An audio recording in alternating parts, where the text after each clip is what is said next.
Nariman point येथील air India इमारतीची खरेदी अंतिम टप्प्यात आली असून त्यासाठी वित्त विभागाने सार्वजनिक बांधकाम खात्याच्या मुंबई शहर विभागाच्या कार्यकारी अभियंत्यांकडे 1,601 कोटींचा निधी वर्ग केलाय।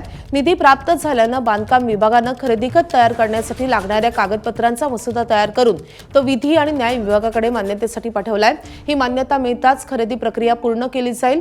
एअर इंडिया ही सरकारी विमान कंपनी टाटा समूहाने घेतल्यानंतर राज्य सरकारने मंत्रालयापासून हाकेच्या अंतरावर असलेली एअर इंडियाची इमारत खरेदी करण्याचा निर्णय घेतला। ही प्रक्रिया पूर्ण करण्याची जबाबदारी सार्वजनिक बांधकाम खात्याकडे सोपवण्यात आली आहे। याचा आढावा घेतलेला आहे आमच्या प्रतिनिधींनी।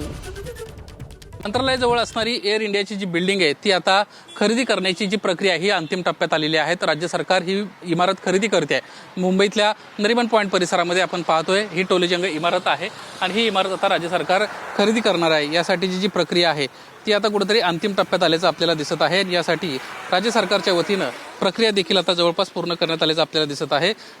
मुंबई शहर विभागाच्या कार्यकारी अभियंत्याकडे यासाठी तब्बल 1,601 कोटींचा निधी जो आहे तो वर्ग करण्यात आलेला आहे। निधी प्राप्त झाल्यानंतर बांधकाम विभागानं खरेदी खत तयार करण्यासाठी लागणाऱ्या कागदपत्रांचा मसुदा तयार करून तो विधी आणि न्याय विभागाकडे मान्यतेसाठी देखील पाठवला आहे। ही मान्यता मिळताच खरेदीची प्रक्रिया पूर्ण केली जाईल आणि त्यानंतर ही इमारत जी आहे ती राज्य सरकारच्या ताब्यात येणार आहे। एअर इंडिया ही सरकारी विमान कंपनी टाटा समूहाने घेतल्यानंतर राज्य सरकारने मंत्रालयापासून अगदी हाकेच्या अंतरावर असणारी ही टोलेजंग इमारत खरेदी करण्याचा निर्णय घेतला आणि त्यासाठी प्रक्रियेला देखील सुरुवात केली होती।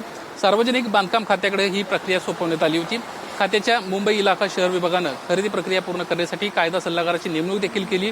या सल्लागारामार्फत खरेदीसाठी आवश्यक असलेली कागदपत्रांची विभाग देखील तयार करण्यात आला आणि या कागदपत्रांना मान्यता मिळाल्यानंतर सार्वजनिक बांधकाम विभाग एअर इंडियाच्या दुय्यम मालमत्ता आणि कर्जाचे व्यवस्थापन करण्यासाठी स्थापन करण्यात आलेल्या AIAHL या कंपनीशी व्यवहार करण्यासाठी प्रक्रिया सुरू केल्याचं देखील आपल्याला दिसलं। खरं तर काही वर्षांपूर्वी मंत्रालयाला आग लागली होती आणि ती आग लागल्यानंतर मंत्रालयामधले अनेक महत्त्वाचे जे विभाग आहेत ते विभाग इतरत्र वळवण्यात आले होते आणि यासाठी तब्बल 200 कोटी रुपये वार्षिक खर्च देखील येत होता। हा खर्च कायमस्वरूपी बंद व्हावा यासाठी राज्य सरकारनं ही इमारत खरेदी करण्याचा निर्णय घेतला होता आणि त्याची जी प्रक्रिया ही आता अंतिम टप्प्यामध्ये आहे। लवकरच ही इमारत राज्य सरकारच्या ताब्यात येताना आपल्याला दिसणार आहे। निलेश बुधावले, ABP माझा, मुंबई।